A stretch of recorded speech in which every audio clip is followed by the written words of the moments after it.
Hi friends, in my previous video I have shown you how to create your EC2 instance on AWS.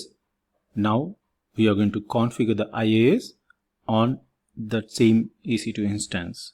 After that we will see how to deploy a website to IaaS server on Windows. So before moving that, if you recall, I have remotely logged in into that particular machine and you can see the same IP and stuff. Now I'm going to see whether the IaaS is configured. If the IaaS is not configured, what we need to do? We need to install that. So go to the server manager, simply go to the start and click on the server manager. And after this, under the dashboard, you can see configure this local server, add roles and features. Click on it.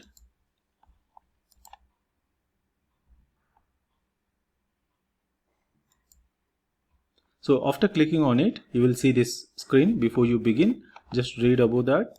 Go to the next.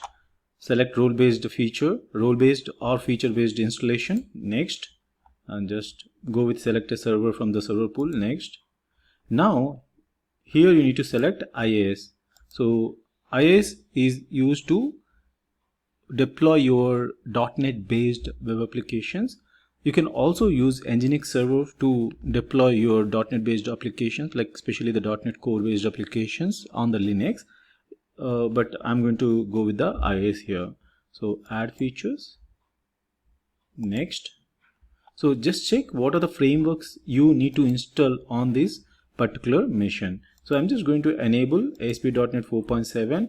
If you need anything else, you can activate them. I'm going to activate HTTP as well.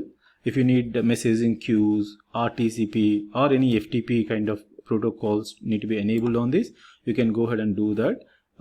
So for me, nothing else is required except this ASP.NET versions, the .NET Framework versions. But if you need anything else, you just check here and enable that. Next. So next. Now under this, you can select any HTTP redirection stuff. Also, as I mentioned, FTP will be at bottom, so you can select this in case if it is required. In case if you are running the older versions of the .NET and for some reasons you need some compatibility, the IS6 management compatibility, you can enable that, but I don't need it now. So let me go ahead. Now I have all the features which I have enabled and they are ready to install. Just go ahead and install. It will take definitely a few minutes to install all those components. I'll just give a pause and resume once the installation is done. So after a few minutes, I got a message installation succeeded and just close it. Now you can see IaaS here. Before that I did not see this IaaS. Now just go to the tools and click on the IaaS. So once you click here, you can see your IaaS is already configured, and before installation, if you just go to you won't find this option. First you need to configure the IaaS here. So you can see your website, default website, and the relevant options like to configure the various things for your website. So right click on your default website and you will be able to see the folder where it is launched, the pages of that.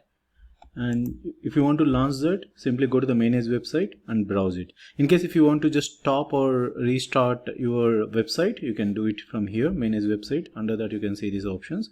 Just simply click on the browse. Just to make sure that your website is running under this IaaS. So this is a default page which is there.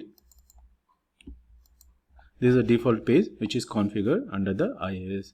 In the next video, I'll show you how to deploy your web application from the Visual Studio to your EC2 instance IaaS.